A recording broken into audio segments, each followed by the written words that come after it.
Saudações a vocês que acompanham este canal, sejam bem-vindos ao PLME número 11.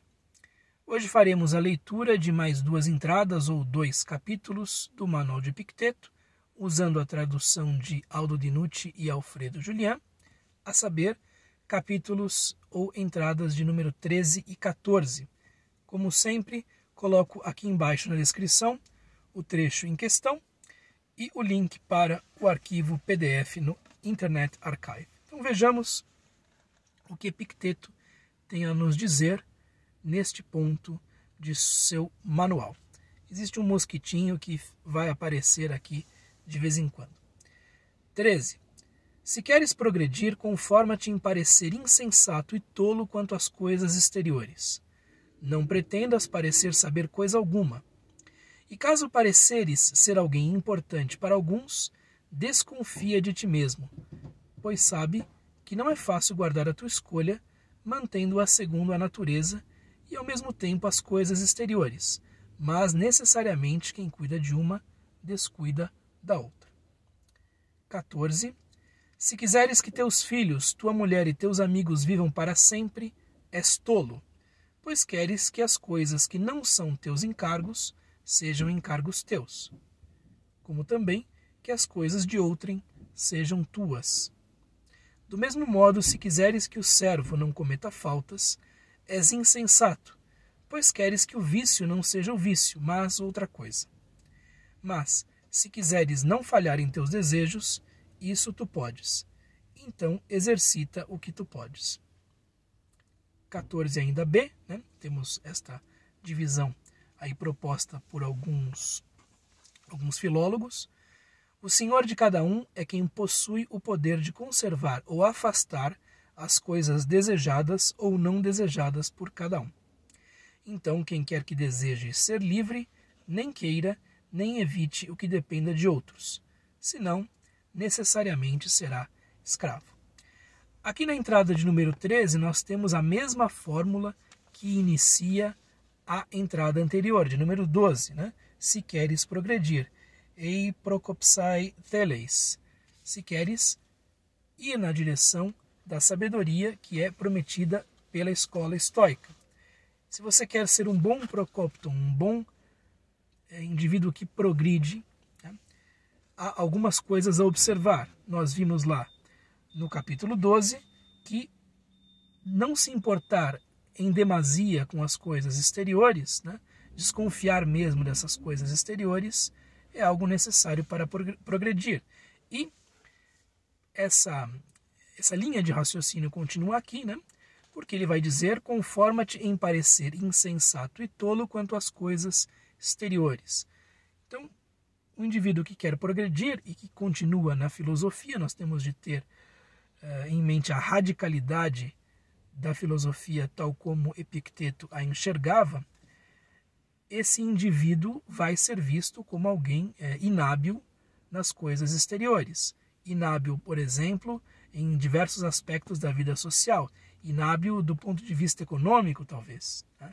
Inábil do ponto de vista das convenções sociais, muitas vezes. Então, você parecerá insensato e tolo para muitas pessoas, né? A doxa, a opinião, a percepção que os outros terão de você não será talvez a mais lisonjeira de todas, né? Então aqui vai se dizer que você será visto como anoetos, portanto sem noesse, sem nous, né?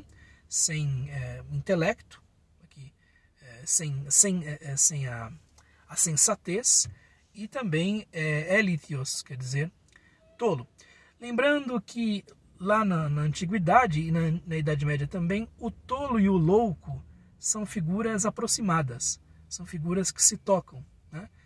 Se você der uma olhada, por exemplo, no tarô, que é algo cuja simbologia remonta à Idade Média, a carta do tolo também é a carta do louco, tá certo? Então, as chamadas naus dos insensatos eram tanto as naus dos bobos quanto dos loucos.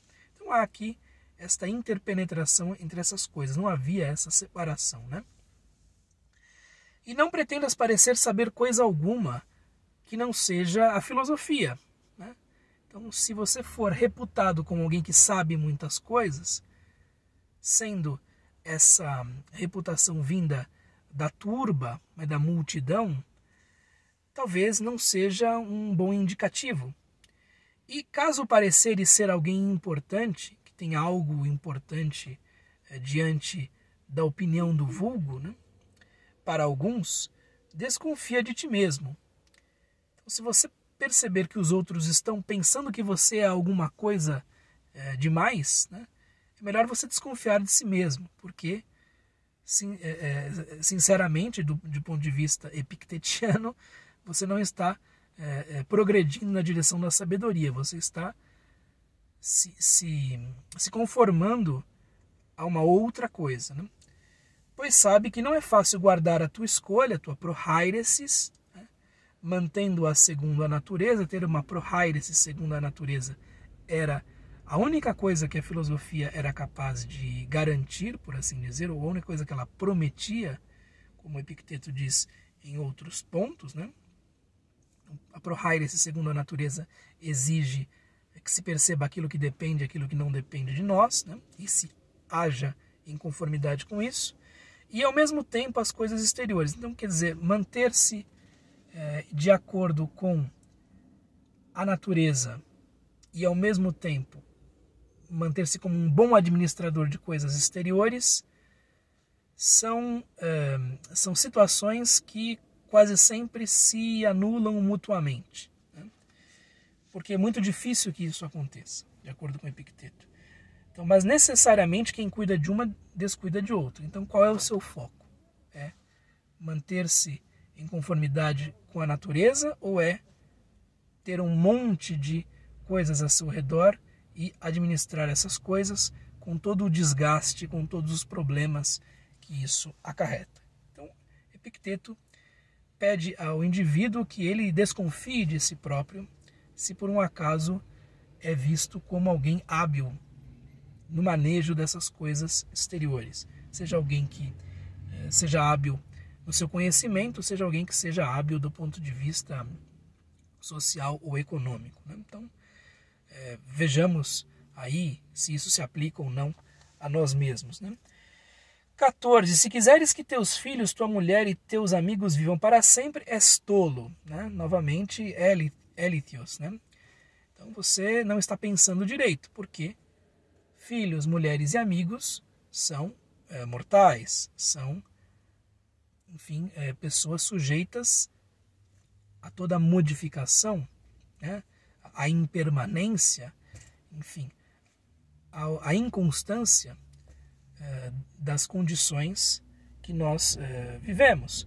Pois queres que as coisas que não são teus encargos, que não dependem de ti, sejam encargos teus, dependam de ti. Essas coisas não dependem de nós, evidentemente, né? Então, o que faz aquele que está querendo progredir na compreensão e na aplicação da filosofia? Já vê essas pessoas que nos cercam como, evidentemente, mortais.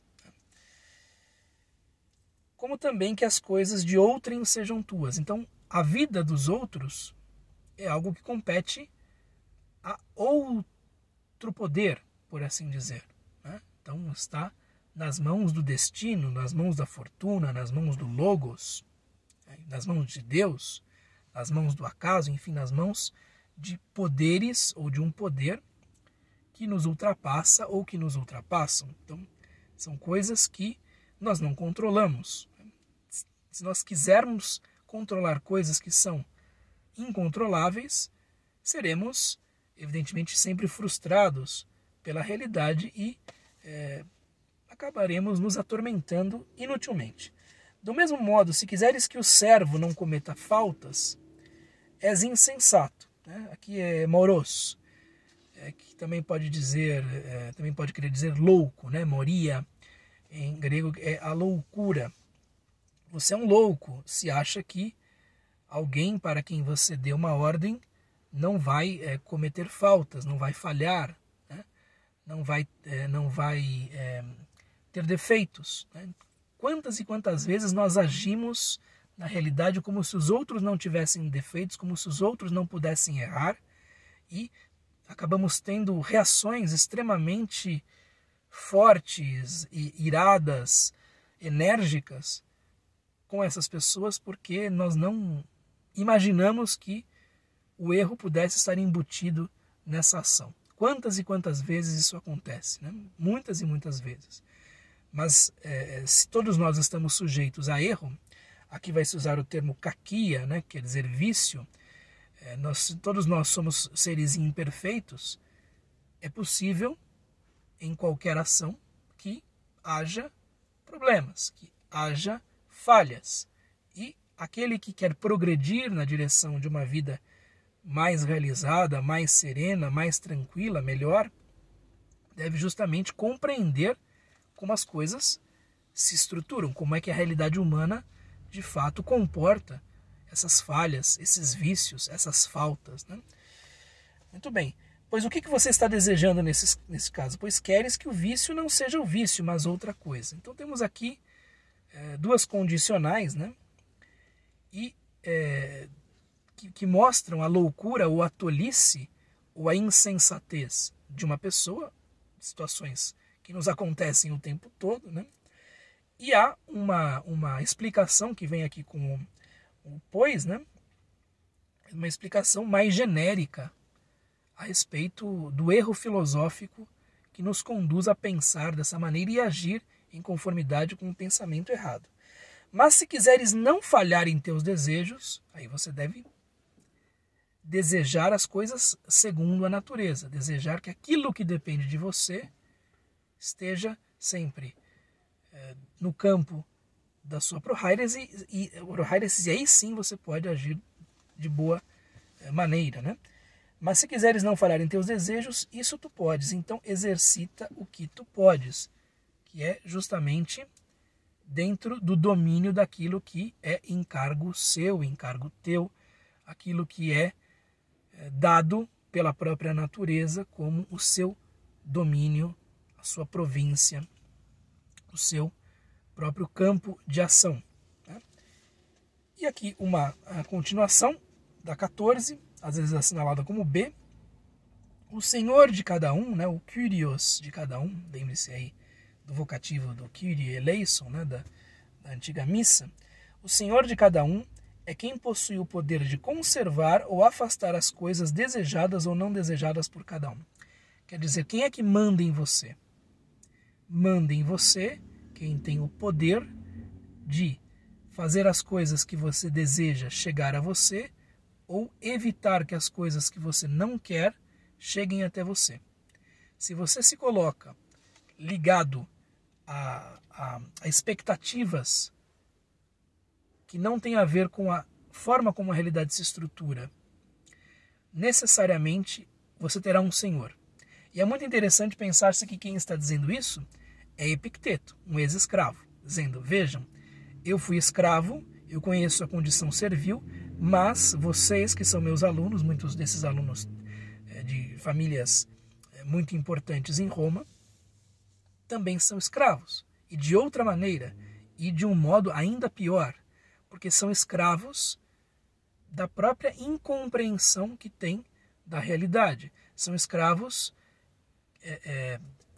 voluntários, por assim dizer, que não entendem que desejar aquilo que não depende de você e querer evitar aquilo que também não depende de você são condições que criam um tipo de escravidão. Né? Então, por exemplo, ter aversão à doença ou à pobreza ou, enfim, a possibilidade de que catástrofes se nos abatam, de acordo com Epicteto, é algo que produz um tipo de escravidão, porque você, se tiver muito medo dessas situações, acabará tendo um comportamento, enfim, exageradamente tímido, exageradamente medroso, tá certo?